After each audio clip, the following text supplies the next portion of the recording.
En la Raya, con Cecilia Orozco Tascón, periodismo crítico independiente.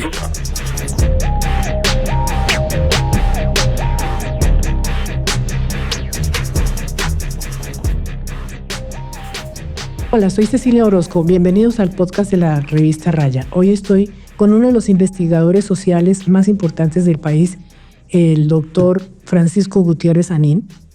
Creo que no le gusta que le digan doctor. Profesor en varias universidades, investigador permanente del IEPRI, un centro de pensamiento de la Universidad Nacional, y hoy director del Observatorio de Tierras, también otro centro de pensamiento. Con él vamos a hablar del caos mundial generado por Trump, por sus propuestas expansionistas y de cómo Colombia está en la mitad de esa tormenta, para dónde debe ir, cómo se debe preparar. Pero muchísimas gracias, Francisco, por estar aquí con nosotros en el podcast de la revista Raya. Es un gusto. Muy generoso de venir. Muchas gracias, es un gusto estar con ustedes. Gracias. Bueno, en todo este desorden mundial que hay hoy, no puedo dejar de preguntarle por lo que sucedió entre Petro y Trump hace un par de semanas, al margen del Consejo de Ministros famoso que nos ha tenido ocupados todos estos días, pero me parece que es un tema mucho más profundo, el otro porque involucra a Colombia, pero también a todo el mundo, ¿no? A Estados Unidos y a todo el mundo, así, dicho como está. En ese impasse, cuando Petro impide el aterrizaje de los aviones con inmigrantes que venían aparentemente no, venían esposados, pies y manos, y Estados Unidos responde, el presidente Trump responde desmesuradamente, al parecer, casi con unas amenazas violentas contra Colombia. ¿Quién terminó ganando hoy que ya están calmadas las aguas? O por lo menos aparentemente calmadas.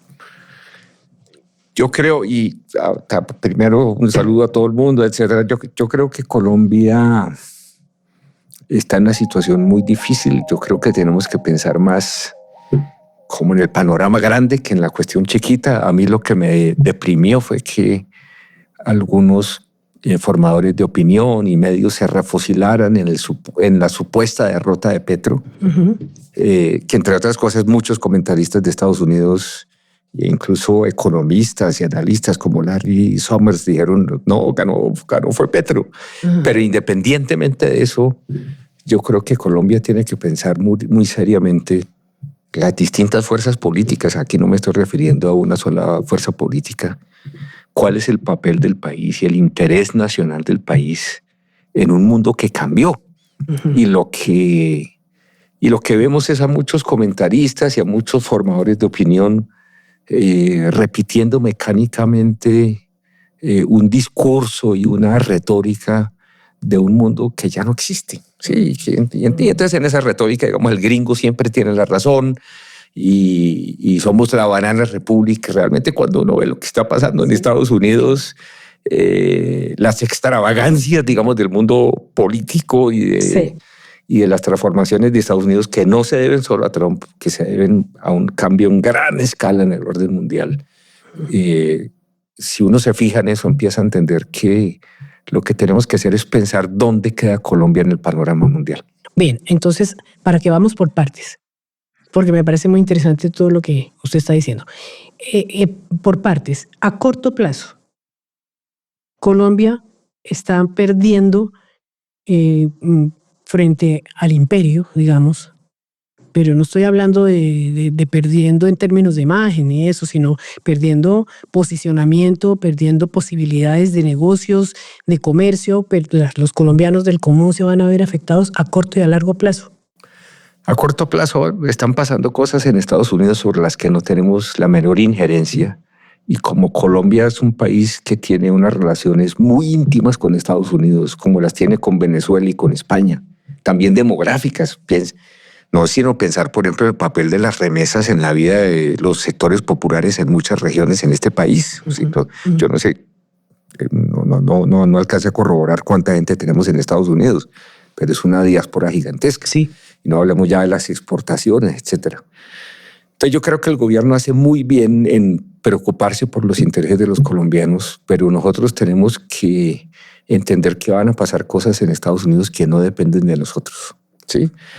Y aquí hay una reorientación muy grande, que de hecho muchas cosas ya se veían bajo Biden. Biden ya hizo muchas cosas muy problemáticas, que tiene que ver con transformaciones económicas, tecnológicas y también demográficas, y también con una reorientación en gran escala de los votantes estadounidenses.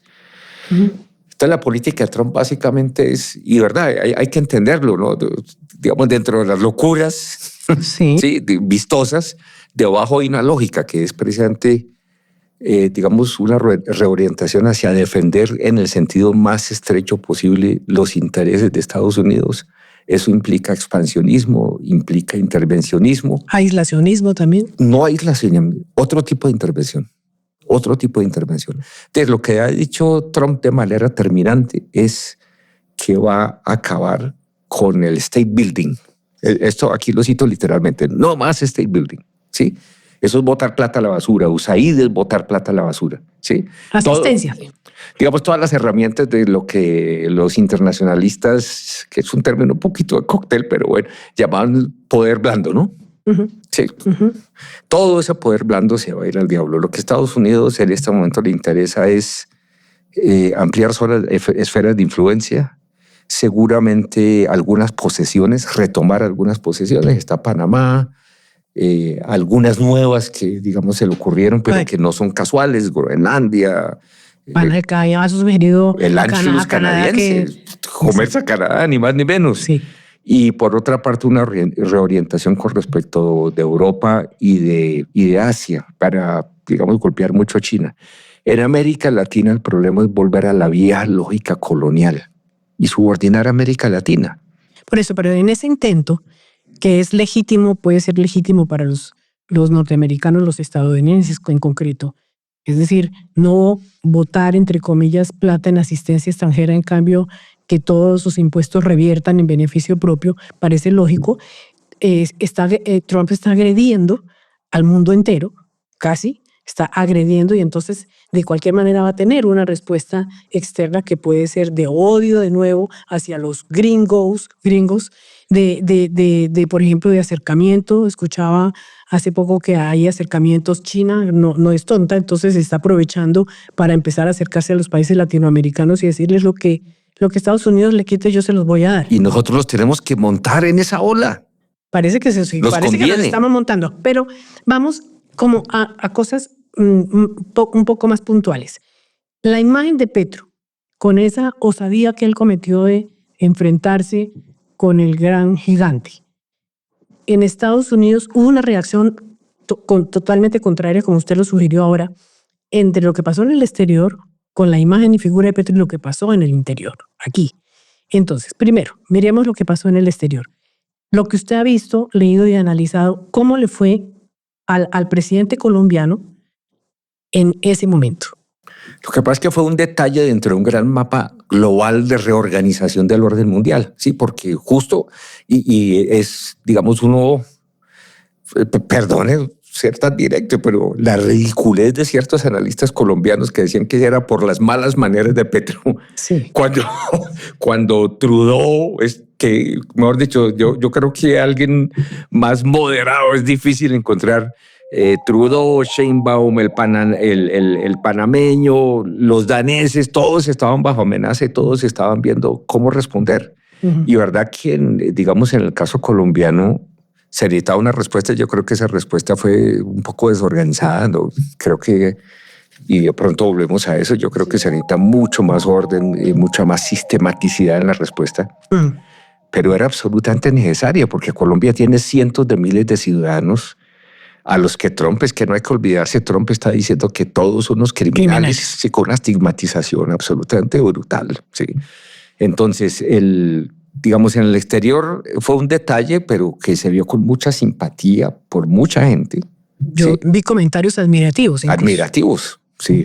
Además porque Marco Rubio, que es una figura menor y patética, mucha gente, incluso dentro del Partido Republicano, le tiene mucha rabia, porque es un pequeñín, a propósito, un pequeñín que tiene una orientación muy distinta a la de Trump. Sí. ¿En qué sentido? Porque Trump tiene esta, digamos, mentalidad de reordenar el mundo, mientras que Marco, este muchacho rubio, es, digamos, guerrero de la Guerra Fría. ¿Sí? Entonces, Rubio está en la cuestión contra el comunismo, en el formato mental de Trump. Claro, también tiene este elemento ideológico, pero va mucho más allá. Sí, va mucho más allá. Y digamos, todo este OTAN escepticismo, este escepticismo frente a Europa, etcétera, eso no lo tienen los viejos guerreros de la Guerra Fría al estilo de Rubio. Sí. Entonces son orientaciones distintas, pero por eso le tira a Rubio mucho el manejo con América Latina, que Trump mismo dijo que no era importante para los Estados Unidos. Entonces ahí, digamos, en ese gran desorden mundial, digamos, el episodio con Colombia fue un episodio en el margen, pero que concitó más bien simpatía hacia el país. Y llamativo, en todo caso, llamativo. Porque fue el primero prácticamente en pararle el carro. Lo hizo mal o bien, pero se le paró. Digamos. Exacto, se le paró. Bien, ahora. Perdón, con un, por dicho, lo elemental de la dignidad y de sentido del Estado no podía dejar de parársele. Porque es que tenemos cientos de miles de compatriotas que todavía tienen la cédula y son ciudadanos de este país. Sobre la dignidad le voy a preguntar ahora. Sí. Pero antes, ¿por qué no me dice por qué la reacción interna fue tan adversa? Es decir, pese a que Petro estaba aduciendo dignidad precisamente y solidaridad con los connacionales, sin embargo, los colombianos que no estaban directamente relacionados con los deportados no tuvieron ninguna simpatía ni por... Bueno, empecemos por Petro, pero después hablamos de los inmigrantes. Pero fue una adversidad prácticamente total. Sí, ahí hay varios elementos, ¿no? Uno, obviamente la relación con Estados Unidos primero es una relación que hay que cuidar, independiente, lo mismo que la venezolana, ¿sí? Que hay que cuidar independientemente, digamos, del régimen político, pero mientras no nos agredan, si nos agreden ya la cosa cambia. Esto era una agresión clara, sí, contra los connacionales. Segundo, el país tiene un tremendo complejo de inferioridad cultivado históricamente. El chiste ese que la clase alta quiere ser londinense, la clase media de Miami y la clase y los sectores populares mexicanos, sí. no está del todo, digamos, descaminado. Y por otra parte hay un sector tanto político como económico que tiene una mentalidad que yo llamo el síndrome de Milhouse. Usted conoce, ha visto Los Simpsons. Sí. Sientes en algún momento a Milhouse se le iluminó, que es una figura fantástica, Milhouse, se le iluminó la mente porque pues él siempre persiguiendo a Lisa y tratando de conquistar a Lisa, se le iluminó la mente y se le ocurrió, si yo le digo así, sí, a todo lo que a ella se le ocurre me va a respetar más. Sí, sí. Entonces, ese síndrome de Milhouse, que ya era lo suficientemente malo en el mundo de ayer, en el mundo de hoy es absolutamente absurdo y patético. Y de hecho no genera el menor respeto en Trump. Sí. Trump de pronto puede medio respetar, aunque creo que sus críticos estadounidenses dicen este tipo no respeta a nadie sino a sí mismo. Sí. Pero puede por lo menos tolerar a la gente que defiende sus propios intereses. Sí, a los blanditos les tiene una detestación. Bueno, y hubo que entiendo además. Lastimosamente hubo unas expresiones en Colombia pues que parecían casi que era contra Petro. Bueno, y Petro genera mucho odio, pero eran prácticamente contra el país. Antinacionales. Antinacionales. Eso me extrañó mucho, porque una cosa es el combate político y las pasiones negativas que despierta Petro en gran parte de la mitad, digamos, para no exagerar, la mitad de la población o del país. Y otra cosa es un ser humano caído en desgracia, un inmigrante pobre, pues sin recursos, que seguramente se fue a Estados Unidos por la vía ilegal, por la vía sin cumplir las normas regulatorias de inmigración, porque no tiene con qué pagar. Trabajadores colombianos, gente del común. Bueno, muy bien.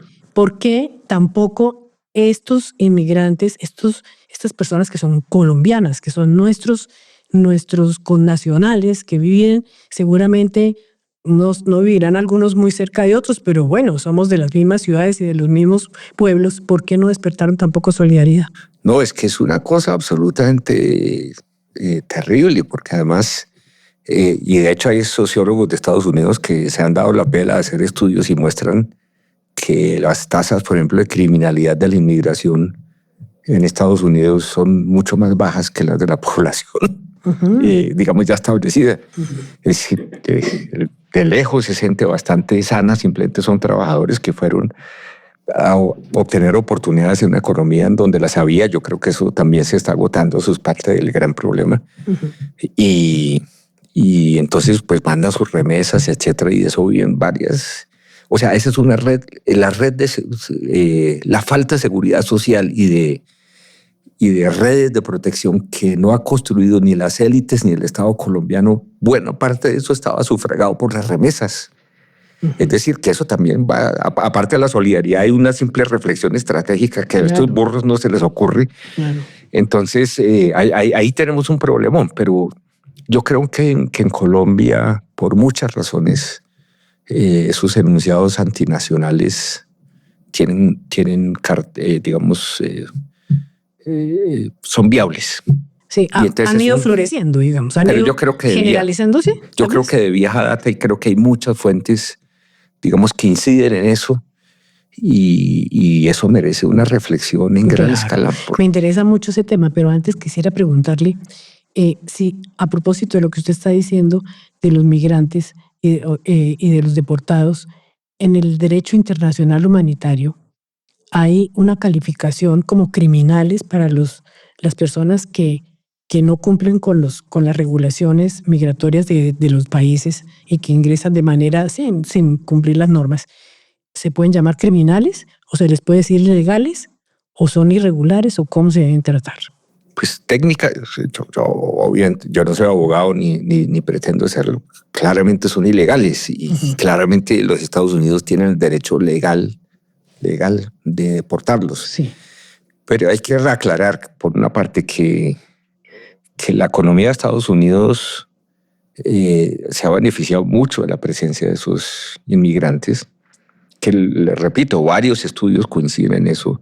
Las tasas de criminalidad de esa inmigración latinoamericana son bien bajitas.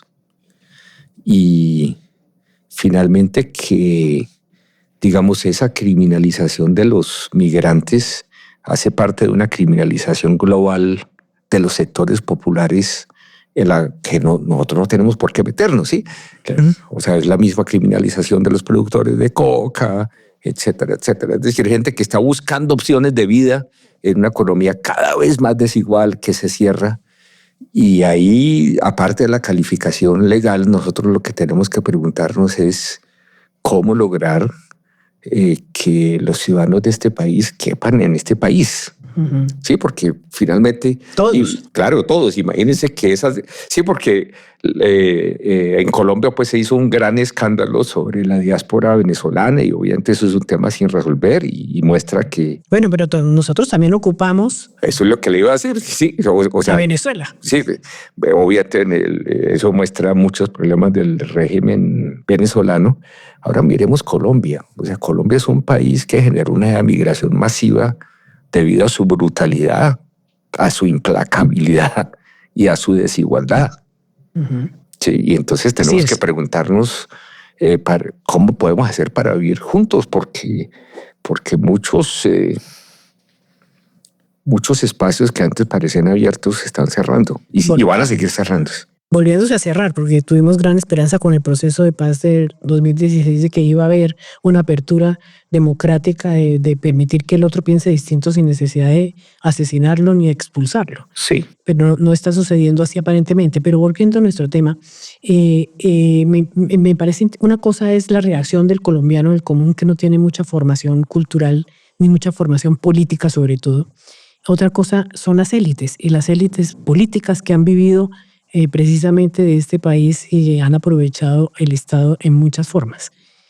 ¿Cómo le parece a usted? Quisiera como que me explicara o que me dijera qué sentimiento o qué explicación le da a usted a que el alcalde de Medellín, que es un opositor fuerte del presidente Petro, haya convocado a otros alcaldes para que fueran a decirle a Trump que él no lo representa, en medio de hablando de dignidad nacional. ¿Cómo interpreta usted eso? No, es un acto de politiquería impresionante, pero yo creo que, digamos, aparte de eso, o como más bien, eso es la expresión de la viabilidad de adoptar posiciones antinacionales, que como usted y yo lo hablamos en una conversación cortica, Uribe incluso trató de crear un nacionalismo contrainsurgente y antiterrorista, y no le fue tan mal en eso, no le fue tan mal en eso. Pero las expresiones de nacionalismo enraizados, profundamente enraizados en el país, son muy débiles por razones históricas, pero eso se ha sobrepuesto o yuxtapuesto con, digamos, las posiciones de muchos sectores de la sociedad que han ido deteriorando el discurso nacional. Bueno, pero ahora que usted lo menciona, la era de Uribe, en particular, bueno, parcialmente seguimos en la era de Uribe, pero en los que dos... se ha debilitado, ¿no? Se ha debilitado. Aunque en los dos gobiernos de él era absolutamente bien recibido, popular, famoso y hasta adorado por una gran parte del país, porque se mostraba como un poquito como Trump hoy, ¿no? Decía cosas... Y porque creó una opción nacionalista. Por una opción nacionalista. En ese momento... Nacionalista contrainsurgente. En ese momento el nacionalismo le gustaba a la gente, ¿por qué hoy no?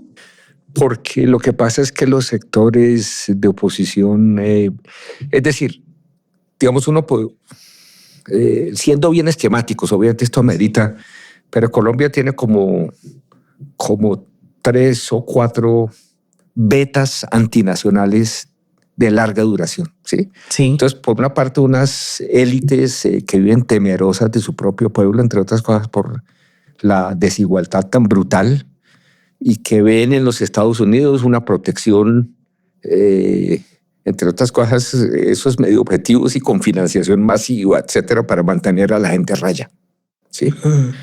En segundo lugar, un escepticismo debido a los enfrentamientos brutales y a la sangría brutal que ha tenido este país durante décadas. ¿Sí? Entonces, cuando uno se asomaba a X, cuando se llamaba gloriosamente Twitter, que es el nombre de verdad, uno lo debería de seguir llamando Twitter. Sí.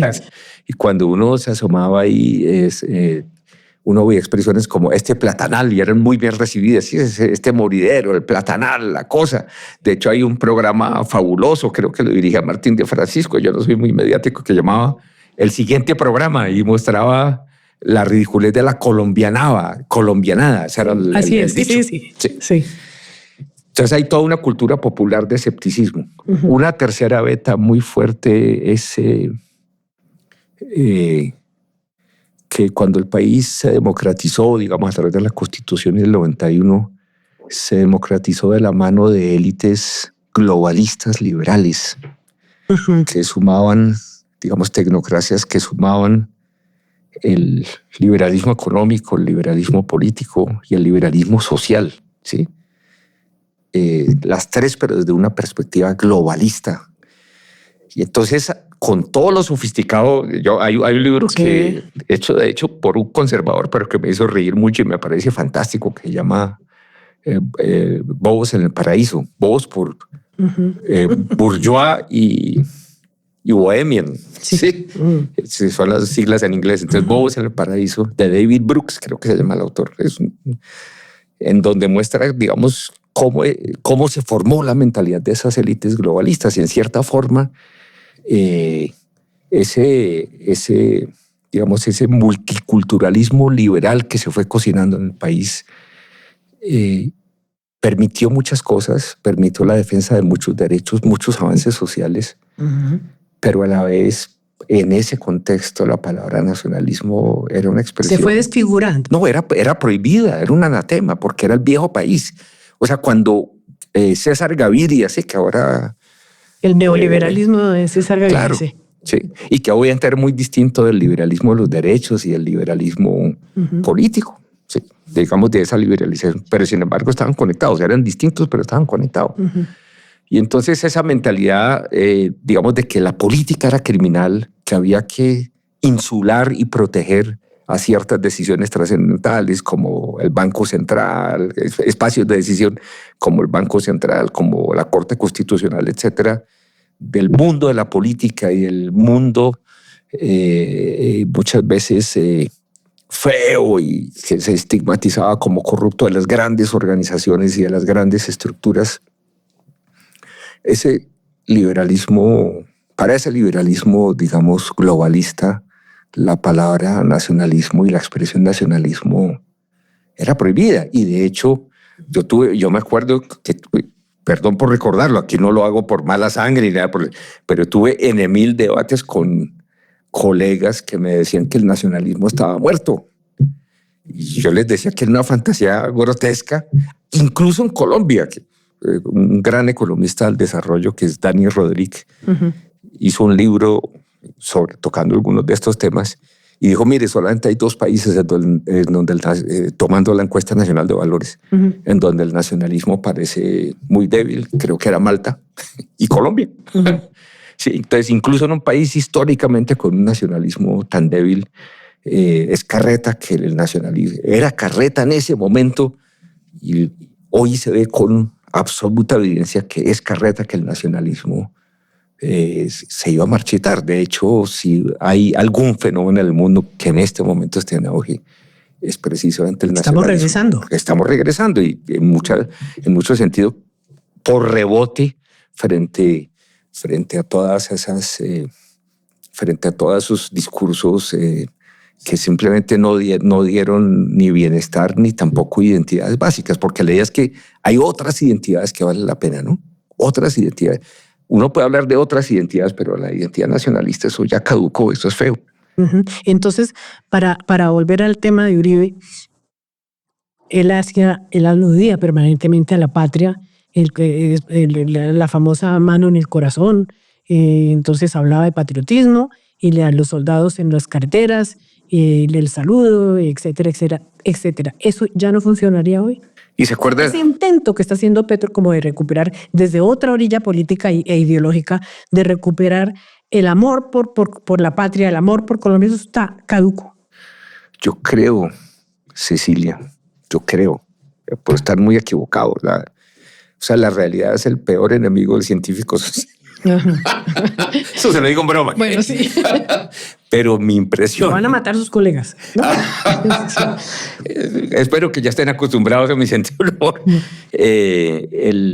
Mi impresión es que el político que logre descubrir cómo activar una beta nacionalista en este país puede ganarse un premio gordo. ¿Por qué? Porque los sentimientos nacionales, pese a los malos análisis que se hicieron durante años, nunca desaparecieron.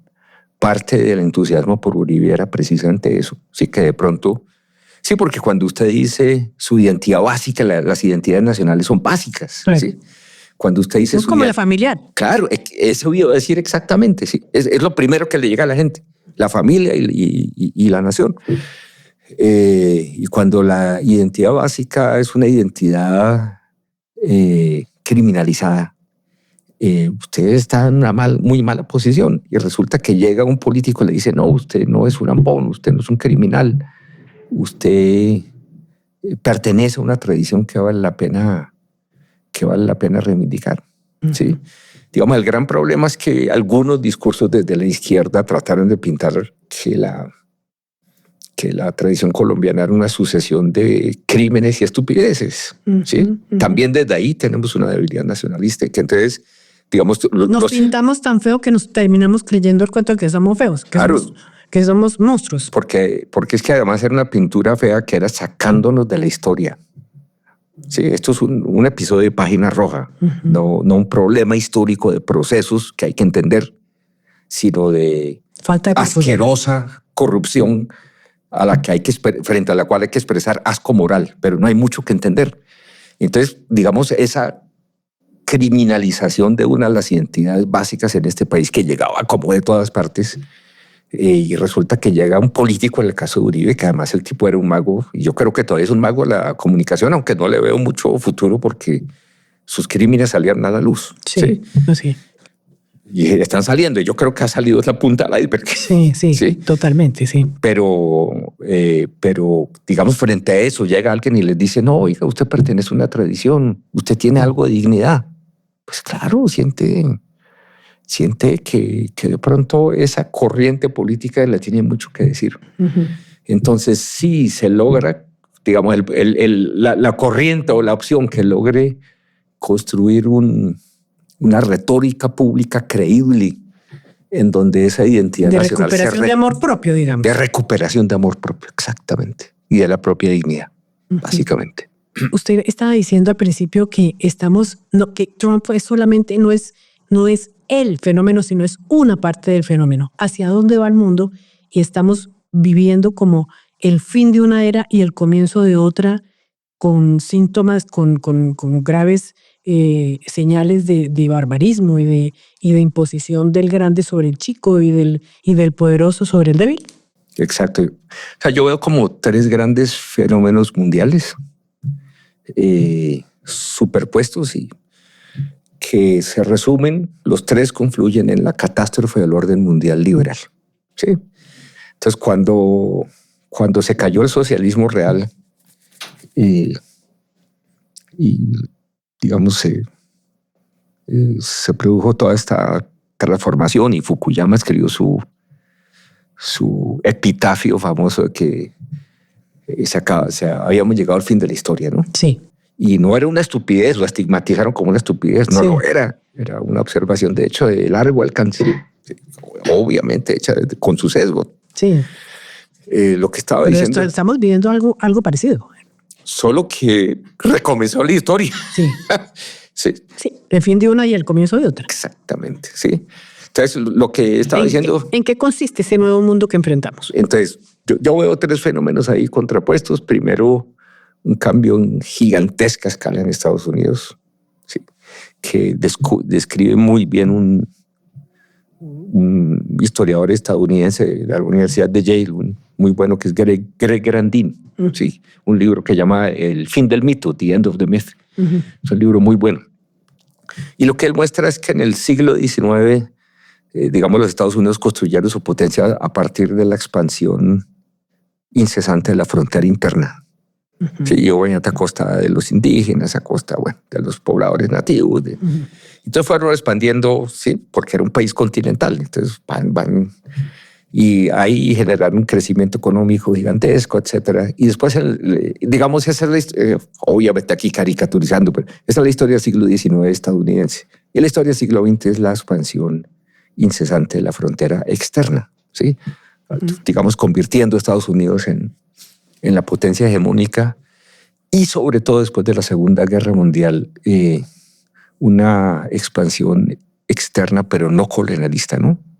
Sin posesiones coloniales o, sí, digamos, o con posesiones coloniales marginales. Realmente la pepa de la cosa era abrir economías, abrir países, ¿sí? Como lo que sucedió espectacularmente pues, con Europa Oriental en 1991.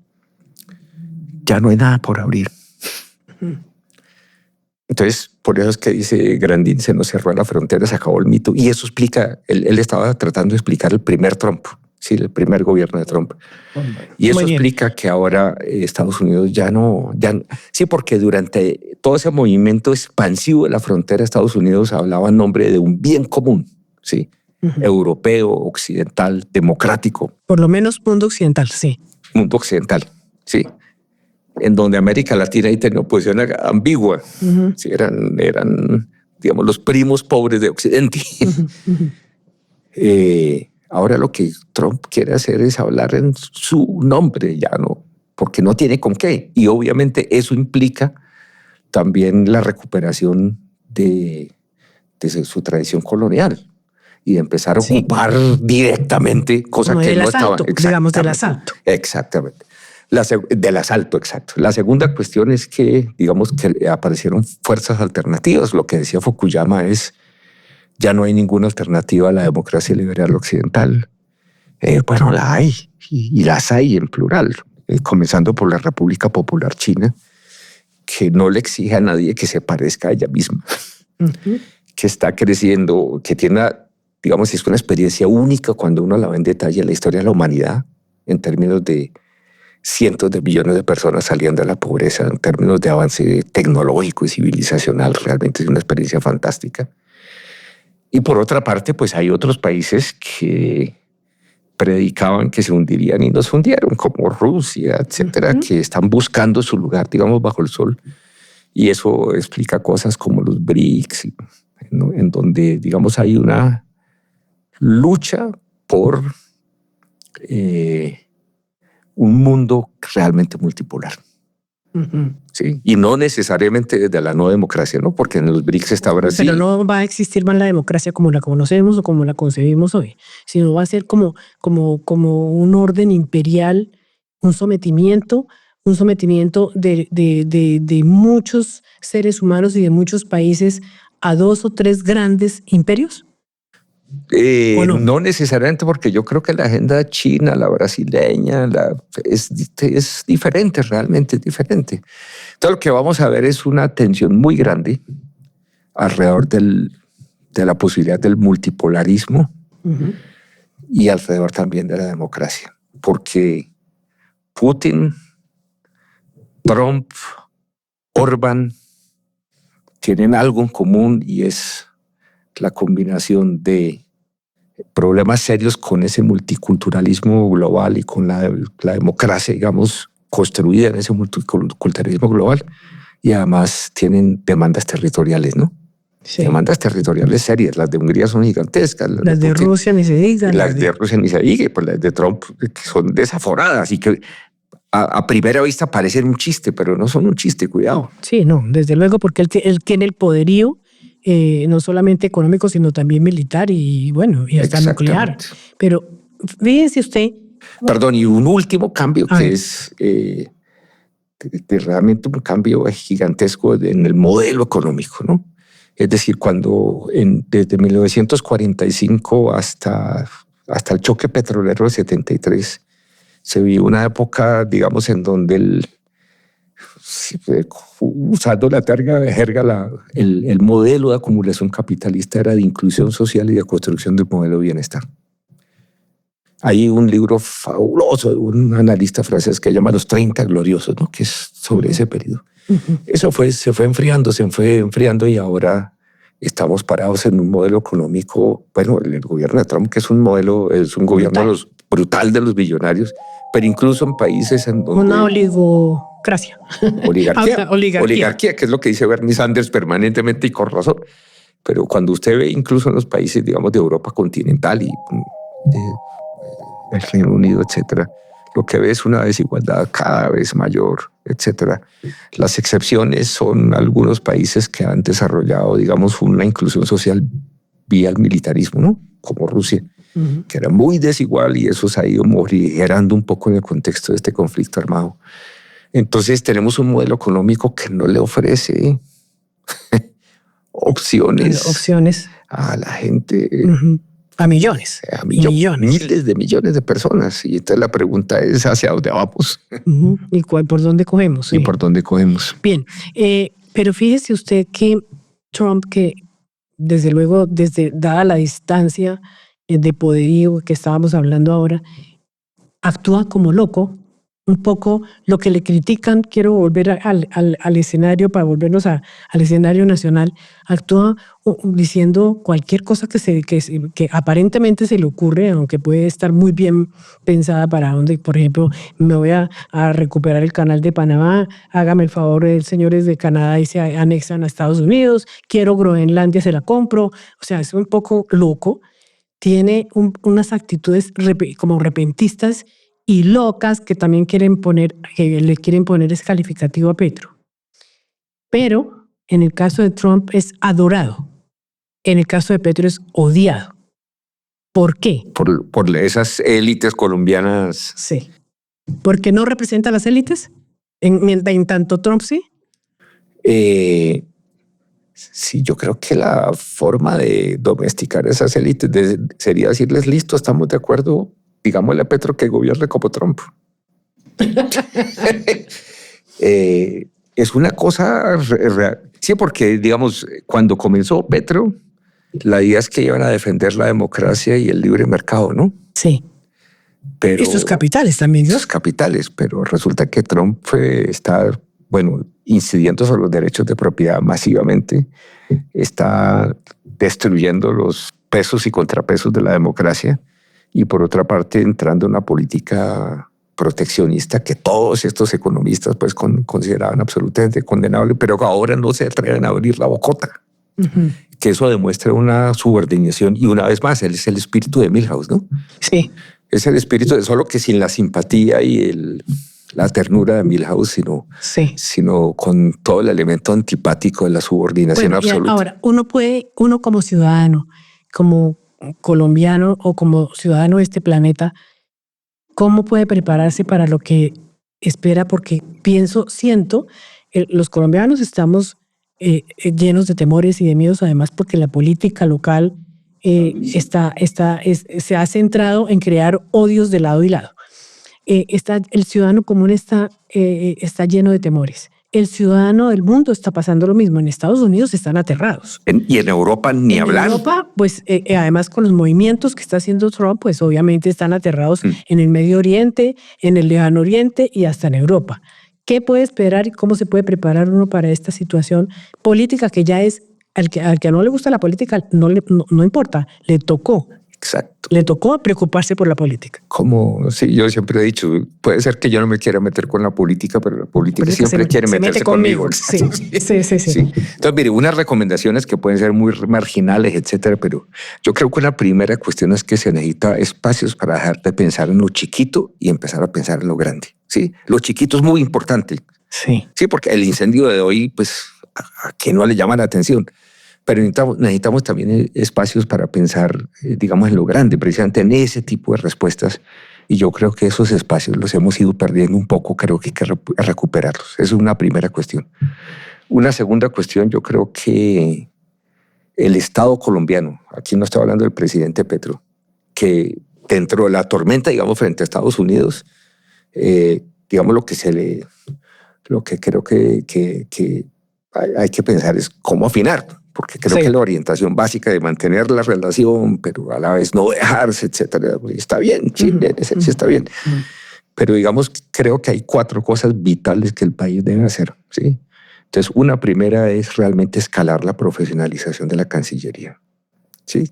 No puede ser que él o la canciller, porque ahora está Laura Sarabia, Murillo lo hizo muy bien. Sí. Murillo lo hizo muy bien. Y yo no necesariamente... Él es un hombre preparado en todo caso, ¿no? Muy serio, es un tipo brillante.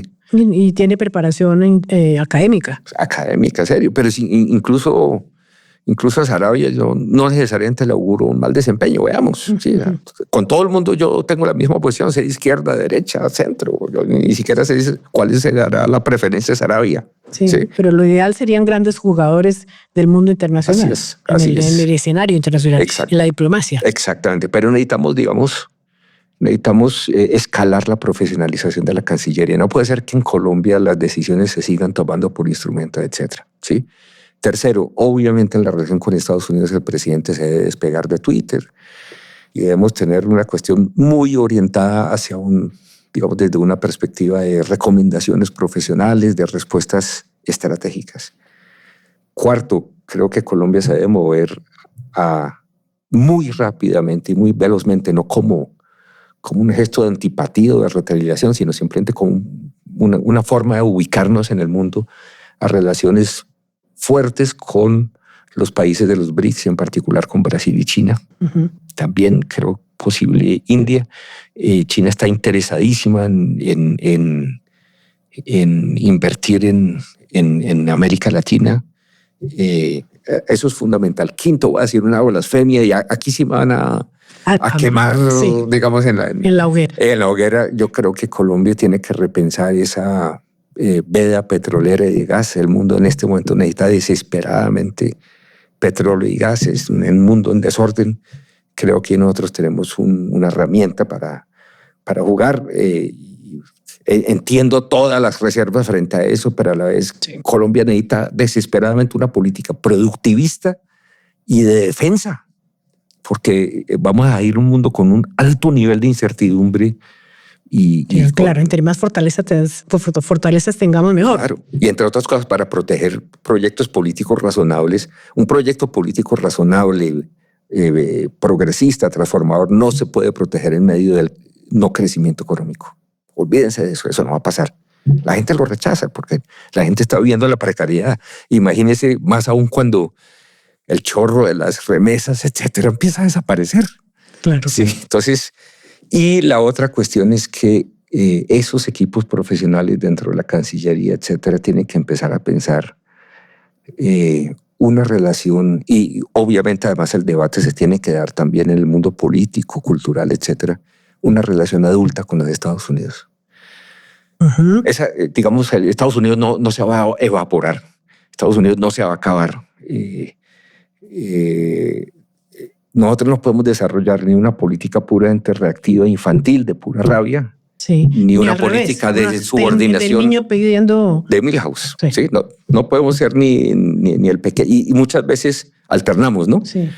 Entonces, lo que tenemos que hacer es desarrollar una relación adulta en donde nosotros tengamos la capacidad de respuesta, uh-huh, tengamos un buen margen de autonomía y, por otra parte, construyamos la relación, pero sepamos poner un límite ahí donde sea necesario. Y es medio claro que en este momento no tenemos esas condiciones, pero esas condiciones se pueden construir.